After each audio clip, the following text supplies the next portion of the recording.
All right, another video book review. This one is for Jade City by Fonda, right? A YouTube, Booktube darling that everyone under the sun has read but me. I've even watched video reviews for it because I said, I'll get to it at some point, just not now.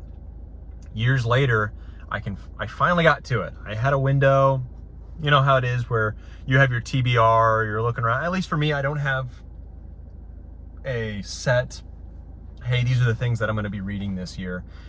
It's a feeling like, okay, I really want to finish these series, whatever. But when you finish a book, I immediately jump into the next book. I don't let there be any time because I don't want there to be any procrastination on reading, a lull, or maybe I jump into other hobbies or something. No, I immediately jump in and get the ball rolling. And a lot of times that leads me to vibe read, right? Where I jump, oh, that looks interesting right now, and I'll do it.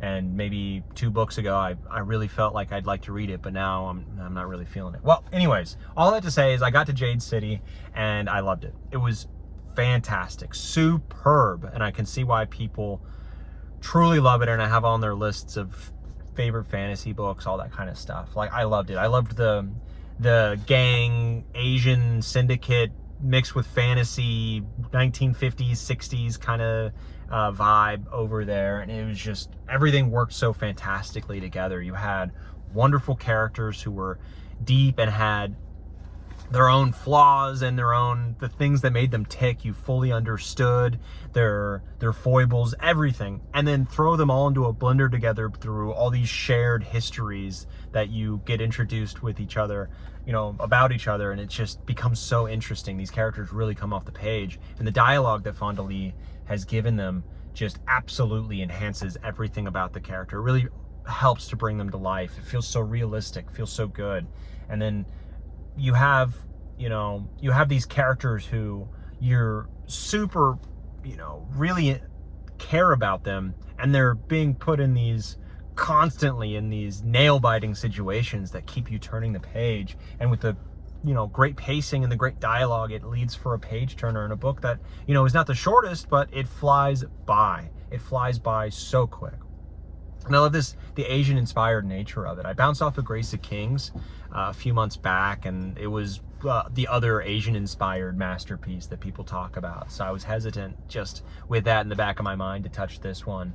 But good gosh, it's so good. It's so good. And the characters are, as an example on the character depth, you think of like Peaky Blinders. If you've watched it, you've probably seen a movie or anything like this where you have the main character gang leader who is thinking 3 steps ahead. Maybe Sons of Anarchy, if you've watched that. I'm just picking stuff that most people have watched.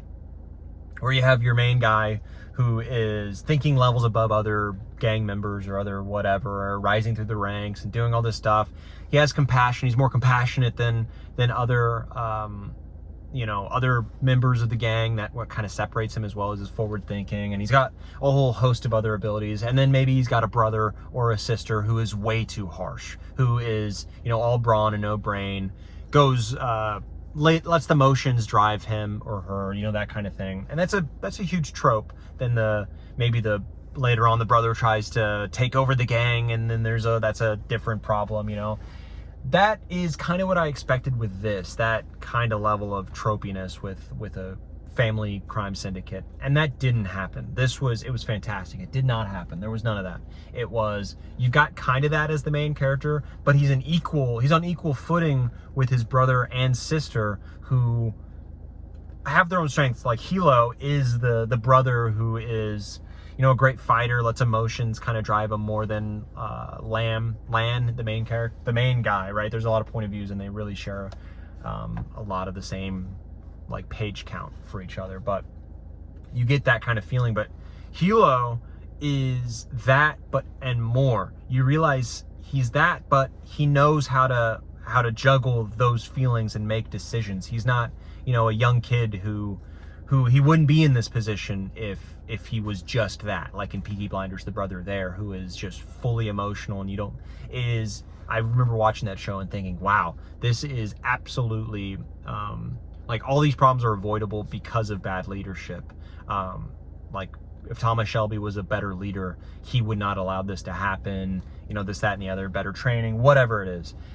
This was not like that. Hilo was, in a big way, the perfect, like, they call him horns, right? Where a leader of men, because he remembers he cares deeply for his guys. He remembers them. He knows how people think, where to push here, where to pull there, how to you know, incentivize action, how to incentivize someone to do something and make them feel like they want to do it. You see someone who you understand them. You can understand a person so well that you know then how to lead them correctly. And that is, Hilo does it better than anyone else. And him showing those attributes are perfect. He also has a thing where, you know, he befriends these, really these pariahs because they defected from the family and then came back, and now they're not trusted by anyone because of that. And he's like, no, like, the sins of the father are not the sins of the sons or the daughter, but we'll get to that.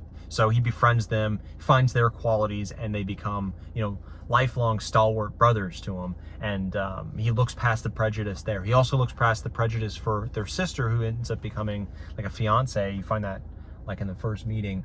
But she is something called a stone eye, which in their society is super looked down on. You have the blood, but through some recessive trait, like, you cannot actively use Jade, which is a huge letdown, right? And they're considered terrible luck, all that. And he's like, whatever, screw that. Like, these old prejudices mean nothing. I look at you as a person and how you act and how you are, and that's how I judge you. And that, like, things like that, the depth of his character, and he throws off these tropes.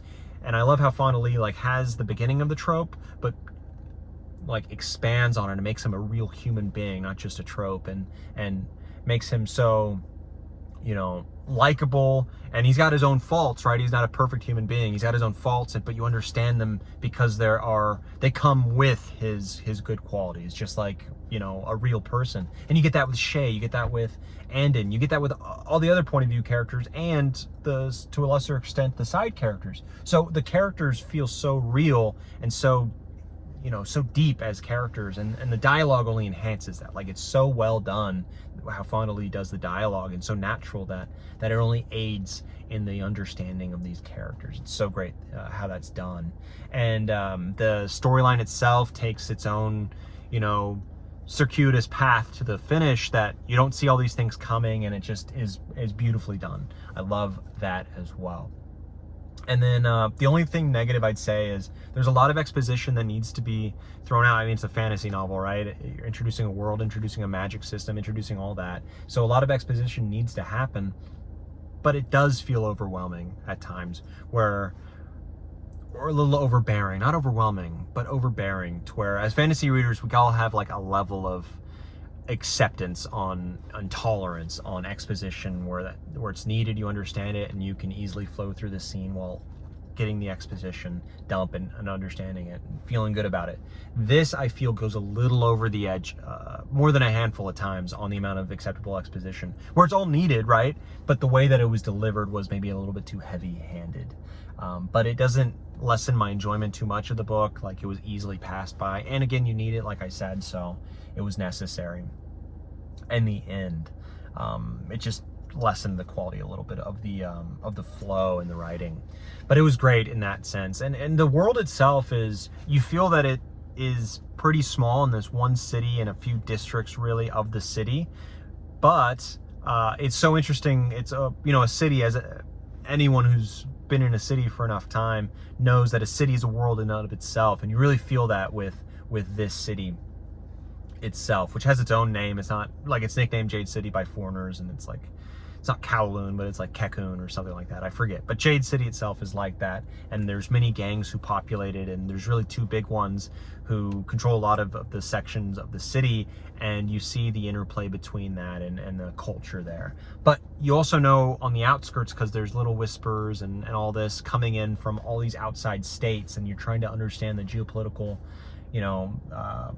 like, reality of Jade City in this world. And they have Jade, right, which is unique to this region, this area, and then the people of the blood of this little island They are best at handling the Jade, and that comes with a whole host of things. And so this is an important place, and so you have a lot of outside forces trying to sway things, and there's implications to that. And it's even the villain itself, the villains, you need to understand the geopolitics, which kind of come with the revelations with the villain, and then you also understand why they're doing it and why they're doing what they're doing, and it just makes so much sense. And it's a mature, interesting, thoughtful book with, as I mentioned before, fantastic characters, a great setting, like all this stuff. Minus a little bit of too heavy of exposition. It's just a perfect fantasy book for what it's doing. And because of that, I'm giving it a 9 out of 10. Like, it is solid. Page turner, all of it. Everything I've said,